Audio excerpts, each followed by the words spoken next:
We've been bullish on gold since February of 2016, when gold came up off its December 2015 low at Hmm. 1,050. At 1140, we said, okay, major upturn. We'd been bearish from 2012 through 15, by the way. But we had annual momentum breakout. And when you looked at a price chart back then, you just another staircase low, and you barely turned up off of it. But when you looked at momentum, you saw something different. Anyway, but the point is that that long-term metric of measuring the trend direction of gold, for example, or silver, has not broken down since then. It's continued to rise in layers, but nothing technically has indicated that that bull trend that began 10 years ago Hmm. is over. And then now you're reaching the phase, though, in the bull trend where you're no longer doing the arm wrestling layered advance, which has, bored the heck out of gold investors for the last 10 years and frustrated silver investors, because you go up and then you have this 1 year wide range, and then you go up again and you have a correction, and it's arduous. Those spread relationships, meaning it's a relative valuation chart of the ounce of gold divided into the S&P 500 price. And we went back to 2013 and on that chart, and you could see that basically over the last 11 years, gold has wandered sideways in value to the S&P, ups and downs and ups and downs, but basically contained. So you could call it a par performer, meaning, it depends on when you bought gold, you're doing better than the S&P, sometimes worse, but basically sideways in performance over the 11 years, which very few investors had acknowledged, but it was a fact. Anyway, that chart had a very clear ceiling on it. And you could draw for like four pivotal highs that bumped this line, okay? And late last year, they closed above it. Monthly close, I think it was October, November. And since then, what happened is gold has surged in relative performance to the S&P, well up out of that base. But the net price of gold has also gone quite vertical. Okay. Same thing happened with silver shortly. I think it was the same month, actually, where it had a basing type relative performance to the S&P, a little bit more declining than gold had been over the last 11 years in terms of its valuation to the S&P. And it broke out and it exploded. Okay. So the spread chart was a technical metric above and beyond our normal analysis. Normally, what we're looking at is the momentum of price, Hmm. where we plot a price chart on the top where that's what everybody sees on their screen.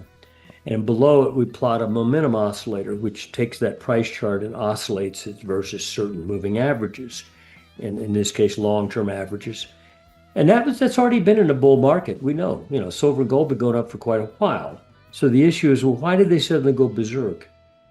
Well, the reason was that signal occurred, and indicating an asset class flow out of the stock market and into them. Now, you haven't seen the stock market weaken yet. It's just sort of fumbled around for about 6 months, really.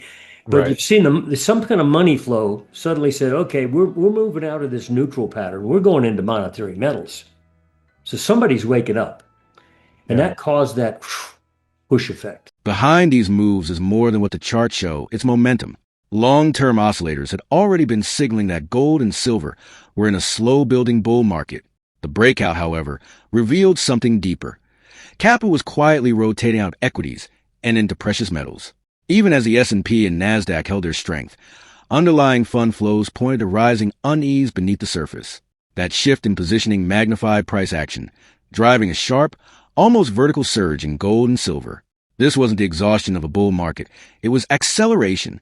Analysts who focused only on short-term signals and ignored long-term metrics misread what was happening, missing the early phases of a broader monetary transition. We've been bullish on gold since February of 2016, when gold came up off its December 2015 low at Hmm. 1,050. At 1140, we said, okay, major upturn. We'd been bearish from 2012 through 15, by the way. But we had annual momentum breakout. And when you looked at a price chart back then, you just another staircase low, and you barely turned up off of it. But when you looked at momentum, you saw something different. Anyway, but the point is that that long-term metric of measuring the trend direction of gold, for example, or silver, has not broken down since then. It's continued to rise in layers, but nothing technically has indicated that that bull trend that began 10 years ago is over. And then now you're reaching the phase, though, in the bull trend where you're no longer doing the arm wrestling layered advance, which has, bored the heck out of gold investors for the last 10 years and frustrated silver investors, because you go up and then you have this 1 year wide range, and then you go up again and you have a correction, and it's arduous. We reached the point late last year when the relative performance of monetary metals versus the US stock market said no more.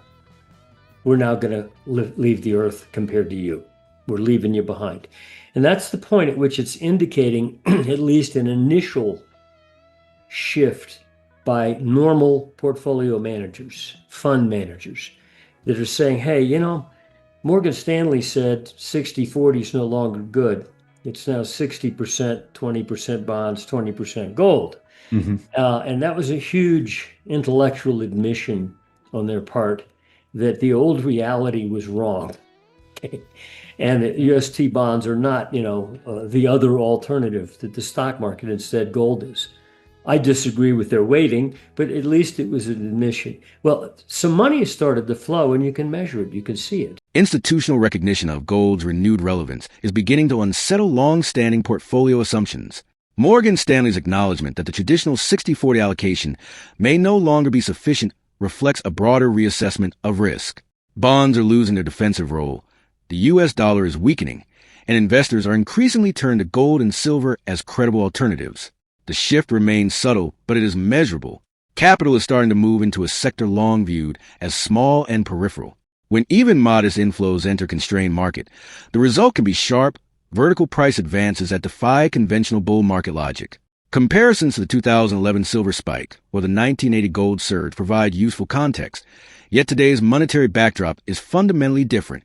What may be unfolding now is not a late cycle blow-off, but the early phase of a bull market unlike anything seen before. No, there's times when gold should be at the front, okay? And we're at that point now where it's outperforming even the bubble U.S. stock market, which is one of the strongest stock markets since 2009. U.S. stock market's been among the strongest. China's not a bubble. It's only about double where it was in 2009, but we've gone up. S&P's gone up 11, 12-fold. NASDAQ 100 has gone up 20-plus fold since 2009. So measuring gold against them it's a harsh measure, because it's a strong market, strong stock market, and yet it's beating it, indicating somebody punched a hole in that dam and the water's starting to flow out. Okay. It's going into Okay, so that's just begun, though. That's the point, is that just began. So people who are talking about, well, it's almost got to be over because it's vertical, silver, gold, vertical. Yep. On arithmetic charts it is. But they're wrong. The game really just began, where the real water flow into the monetary metals has only just been signaled. So the more accelerated price phase, where that money flows into what really is a fairly small sector, especially the gold and silver miners. Right, tiny, yeah. There could be, a huge impact on the verticality of those markets. Silver is entering a rare phase, historically undervalued relative to gold. While both metals are advancing, silver's breakout from decades-long trading ranges points to potential for outsized upside. Spread analysis comparing silver to gold suggests gains that could exceed anything seen in past cycles.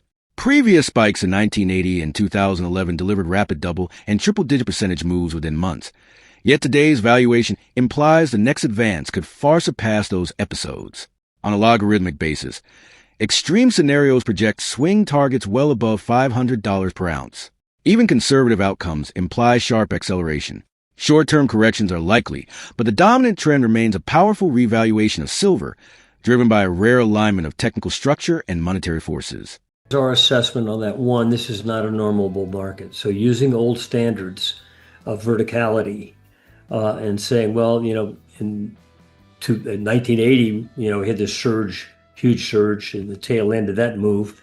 In the last 5 months of that move, in fact, silver quadrupled. 5 months. Yeah. and already an aged bull trend. And then 2011, after going up for 10 years, silver in the last 7 months jumped from 20 to 50, double and a half. Whew. All of a sudden, boom, boom, faster than it ever had a pace during the entire bull market. Hmm. This is different, not simply because silver broke out above what I call idiot highs, the old $50 high Yeah. of the half century. Uh, it's because of other technical factors that we're looking at, and there's clear monetary factors underneath this stuff that are only just now engaging, like the dollar index, for example, which we got bearish a year ago at 104. It's now trading about 96. It's a modest drop. But we broke all the annual momentum uptrends of the dollar index going back to 2010. Okay. Price chart stopped on a trend line that any idiot with a ruler and a crayon could see, and they've been buying it there for 9 months. Now you're breaking below it. So that game is just beginning. In other words, a sharply weak dollar. Yeah. T-bonds are in dire straits. They're dancing on glass. The Fed is buying them, but they're not going up. That's another market that could, with a rough ballpark number, you drop 2 to 3 more points in the T-bond futures, and they're trading around just below 115 right now, 30-year bond futures. You drop down in much under 113, like in the 112s and 111s, you could have a panic in government debt, not in mortgages, but in government debt. Japan has already got it. If we start to show it, that rips everything apart in terms of stability assumptions, asset categories. Yeah, And at that I point, agree. If we yeah, had a loss of confidence in the U.S. well, Treasury I think debt, you're going to get it. And the question is it right now or is it in a month or two? And I could go for the month or two. I think you're going to get that downside, and in the T-bonds, which will upset the world and upset the stock market at that point. Right now, the T-bonds are so comatose. Well, the president of the Fed, New York Fed, Williams, about the time we had our last talk, made a press conference in November that said that the Fed is now going to, quote, start buying bonds. Okay. Ooh, okay. His reason was not to support the market, but to provide liquidity. Several macro forces are reinforcing this momentum. The U.S. dollar has slid from 104 to 96, breaking key long-term support levels. At the same time, Treasury bonds remain unstable, trapped in a historically tight range despite ongoing Federal Reserve support. Any failure to contain yields could spark a broader crisis, driving investors deeper into precious metals. Globally, warning signs are already flashing. Japan has faced mounting debt stress, while rising geopolitical tensions, inflation uncertainty, and aggressive central bank intervention continue to add fuel. The convergence of fragile bonds, a weakening dollar, and growing investor caution is steadily improving the appeal of gold and silver. The stage is set for monetary metals to dramatically outperform traditional assets. They've been buying since then, and that bond market has oozed lower and lower, and you can tell it's being supported because, like the last 2 months in T-bonds, and this is important because it'll impact gold and silver. They've been in the most narrow price range in T-bonds, where they can't seem to go any lower, but they can't seem to rally either. It's like a 1.5 range in T-bonds, not yeah, yield, they price. can't get the yields below 4. Yeah. I've never seen the bond markets in decades have a narrow range that protracted, that narrow, going back years where it's behaved like that. So it's evident that they are in fact buying and supporting that market. Yeah. But it's not causing it to go up or yields to drop. That's a problem. And that could just begin, meaning if it doesn't succeed in holding it and we slip a couple more points, our technicals say you could get a downside panic in price, upside in yields. It could be off to the races before that happens. Our assessment of this move in silver in particular is that it's going to a new reality.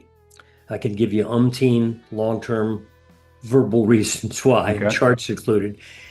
I think silver's going into several $100s, may even go as high as 500, and I think it will do it by summer this year.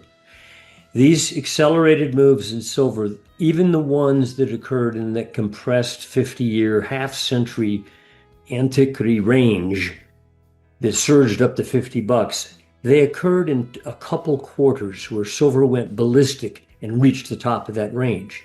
We're no longer dealing with that range anymore. But some of the same technical metrics that signaled the onset of those orgies on the upside in silver, where it had already been going up for years and suddenly goes berserk, was a spread relationship between silver and gold. Silver is still vastly undervalued to gold. If you go back 50 years and look at the surges in price that occurred in silver, like 79 to 80, look what the spread of silver versus gold was then. In other words, divide an ounce of silver into an ounce of gold. Back then, it was 6.5%. Okay, keep that in mind. Mm-hmm. Then in the 2010-11 final 7-month surge of that multi-year bull market, silver broke out versus gold on a spread chart now. You didn't see it looking at the price chart. Price was going up, both of them going up merrily, but that spread broke out, and that announced verticality for silver that lasted a couple of quarters, just like the other one, 79 to 80. Silver went up double and a half in 7 months, but it was still confined in that 50-year range, which was sort of silly given the degradation in the money unit. If you factored where silver ought to be now versus 1980 high at 50, it probably should be $500. In fact, I think that's about right. And if you measured it against the 2011 peak when silver was 50, in that surge, again in the box, its spread was 3.1. Right now, silver is only 2.1% of the price of gold, so it's still cheap historically.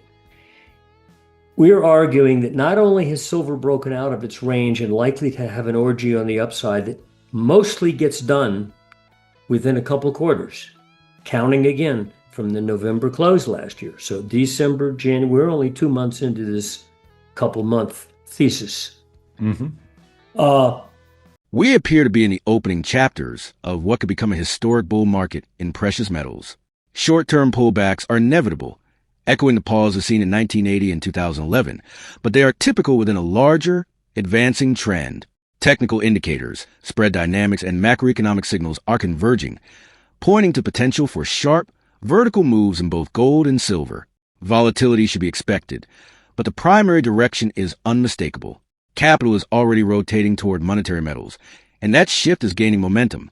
The months ahead could bring outsized gains, particularly for silver, as deep historical undervaluation collides with accelerating investment flows, creating conditions for extraordinary price action. That the spread might just do what price did, namely take out the highs of the last 50 years. $50 silver, $50 silver, that's gone. Okay, fast. Why not challenge the relative performance highs because silver is still cheap? Why not challenge 3%? Why not challenge 6.5%? Price took out those highs. Silver's still cheap. Maybe its spread will also reach those levels. You do the math on what silver might continue gold up, what silver might be at 3% or 6% of an ongoing bull trend in gold. It takes you off the page. Wow. Another metric here. Now, pardon me for going too long here. No, it's all good. It's all great. If you look at an idiot price chart, arithmetic scale, go back to 75. You've got that range that was like from $4 lows to $50 highs. So, call it a $50 range or a $45 range. And if you see a price range like that and you break out, the orthodoxy of price analysis is to, take the thickness of the range and add it to the range. That's your swing objective. Well, we reached that about a week or so ago when we were in the 90s, mid-90s, 95 area. That matched the swing objective of the dimension of that range. And you found there was a lot of selling there. I don't know if you remember what it was. We had some pretty sharp hourly sell-offs in that range. We finally blew those guys out. So it's no longer an issue of, double the range. When you look at silver on a ratio scale chart, logarithmic, same period of time, go back to 75. The bottom of that range was $4 and you go to 50. Okay, well, that's like a 10-fold move plus. So a geometric or logarithmic scale, ratio scale. How much did silver go up? 10-fold from the bottom of the range to the top. You broke out of the range. The logarithmic swing objective of that same range on a ratio scale chart is $500. Because you break it out at 50, tenfold is 500. Don't laugh, okay? Now, I'm not saying we've got to go to 500, but I am saying everything else we see says this will be one dramatic and extremely fast. And yes, the worry about a correction in the middle, that's highly likely. And what we're doing at MSA right now is trying to deal with that issue for our subscribers so that if they are itchy, or let's say they've got leverage positions and they've got call options, things that, they don't particularly want to have to suffer through a correction with. We're going to try to measure when and where that occurs. Our suspicion right now is, one, the factors that would define that. And by the way, corrections like this did occur in that 79 to 80 surge, where silver quadrupled in 5 months and doubled in half between September 2010 and April 2011 on the way to $50. There was a correction in each of those right in the middle of that clock, like a month 3, let's say, either side of that, where you had what you could call a correction. It was only 15% in each case, by the way. Okay. It was enough to cause people to think, that's the top. What happened on the other side of that was even more than what had happened in the first half of that couple quarter. Right. So it's going to be interesting. I suspect you're going to get a trading type wiggle that all the doubters and the people using old metrics will say, there we go. We're going to have a major correction. You're not. I think you're going to have a wiggle, something that interrupts it for like a month. And then when you come out of that, that's when you get the next burst. That's our assessment.